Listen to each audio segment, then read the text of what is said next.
کیا آپ یہ خیال کرتے ہیں کہ یہ جو غار اور کتبے والے جو ہیں یہ بہت عجیب سی نشانیوں میں سے تھے؟ نہیں، اللہ تعالیٰ یہ بتانا چاہ رہے ہیں یہ تو ایک چھوٹی سا قصہ ہے جو ہم بیان کرنے لگے ہیں. اللہ تعالیٰ نے بہت بڑی بڑی نشانیاں اس سے بنائی ہیں. دنیا، زمین و آسمان کی تخلیق کو تم دیکھو کیسے بنائے ہیں ہم نے، اور نشانیاں انسان اپنی تخلیق کو دیکھے کتنا کمپلیکس سسٹم اس کا بنایا. تو اللہ تعالیٰ یہ کہہ رہے ہیں کہ یہ بھی ایک نشانی ہے، لیکن اس سے بہت بڑی بڑی نشانیاں اور بھی ہیں. تم کیا سمجھتے ہو کہ غار اور کتبے والے بہت عظیم نشانیوں میں سے تھے؟ غار والے یعنی کہ کہف کا مطلب غار، جس غار کے اندر ان لوگوں نے پناہ لی تھی. الرقیم کچھ سکالرز کے نزدیک اس علاقے کا نام ہے جہاں پہ غار، اور کچھ سکالرز کے نزدیک الرقیم جو ہے وہ کتبے کو کہتے ہیں، کیونکہ جب وہ سارے کے سارے نوجوان دوبارہ سے سلا دیے گئے اللہ تعالیٰ کی طرف سے، انہیں ہمیشہ کی موت دے دی گئی، تو ادھر ایک کتبہ لگا دیا گیا تھا، تو اس کا ذکر ہے. لیکن زیادہ اچھی رائے یہ ہے کہ ایک علاقہ ہے وہاں پر الرقیب، جس کا بعد میں نام الرقیم ہو گیا تھا. تو غار والے اور رقیم والے جو ہے وہ ہماری نشانیوں میں سے تھے. اذ اول فتیۃ الی الکہف، آیت نمبر 10، یہ وہ 10ویں آیت ہے، یعنی کہ پہلی 10 آیتیں اور آخری 10 آیتوں کا جن کا میں نے ذکر کیا، یہ 10ویں آیت ہے. اذ اول فتیۃ الی الکہف، یاد کیجئے جب ان نوجوانوں نے غار میں پناہ لی تھی.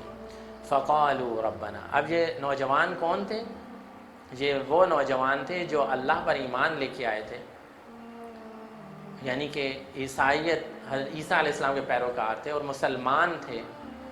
لیکن اس زمانے کا جو بادشاہ تھا، رومیوں کا جو بادشاہ تھا، اور ان کی جو سلسلہ چلتا رہا اس میں بادشاہ کی عبادت، اس کے بیٹے کی عبادت، اور آگے ایک سلسلہ چلتا رہا. تو وہ یہ چاہتے تھے کہ یہ نوجوان اللہ کو چھوڑ کر ان کو رب مانیں، ان کی عبادت کریں، بتوں کی پوجا کریں، شرک کریں. اور یہ جو نوجوان تھے یہ نہیں کرنا چاہتے تھے، اور وہ ایمان لے آئے تھے اللہ سبحانہ و تعالیٰ کے اوپر.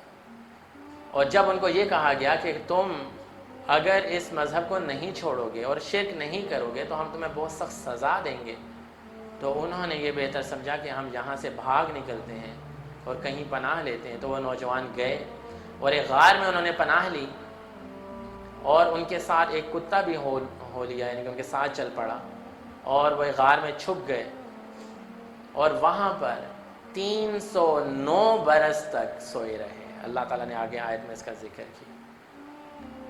اور جو بھی ان کو دیکھنے کے لیے، ڈھونڈنے کے لیے آتا ہے، بالکل ایسے ہی جیسے نبی صلی اللہ علیہ وسلم ہجرت کے موقع پر جب حضرت ابو بکر کے ساتھ گئے، غار میں پناہ لی، تو مشرکین ڈھونڈنے کے لیے آتے رہے. یہ نوجوان اپنا ایمان بچا کر اس غار کی طرف بھاگ نکلے، کیونکہ ان کے پاس 2 آپشنز تھیں.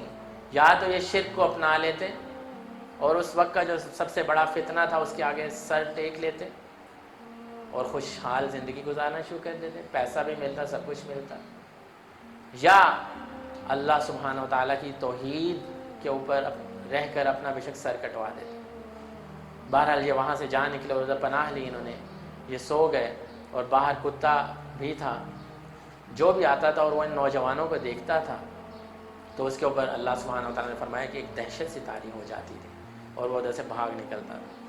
اور پھر جب یہ اٹھے، ان کو ایسے لگا کہ ہم کچھ ہی دیر کے بعد اٹھے ہیں، اور انہوں نے اپنے میں سے ایک لڑکے کو بھیجا کہ جاؤ، چونکہ بھوک لگی ہوئی تھی، اور انہوں نے کہا کہ ہمارے لیے کچھ کھانے کے لیے لے کے آؤ، احتیاط سے جانا.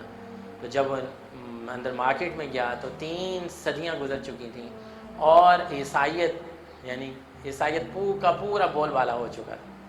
جس چیز کی خاطر انہوں نے قربانی دی تھی، اب وہ مذہب جو ہے پورا پرچار ہو رہا تھا اس کا. ہاں اس دور میں بھی کچھ فتنے تھے، ان کا ذکر بعد میں ہوگا.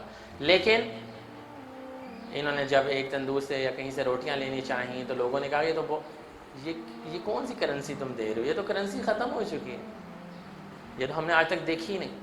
لیکن انہوں نے جب یہ کرنسی چیک کروائی اور پھر شور مچ گیا علاقے کے اندر، یہ تو بہت پرانی کرنسی ہے. تو پھر ان کا سارا بھید لوگوں کو پتہ چلا کہ یہ اس زمانے کے جو 10 لوگ تھے جن کا نام بادشاہ نے لکھ کے رکھوا دیا تھا کہ یہ نوجوان کہیں غائب ہو گئے، ان کو ڈھونڈ کے رکھنا. تو یہ وہی نوجوان ہیں.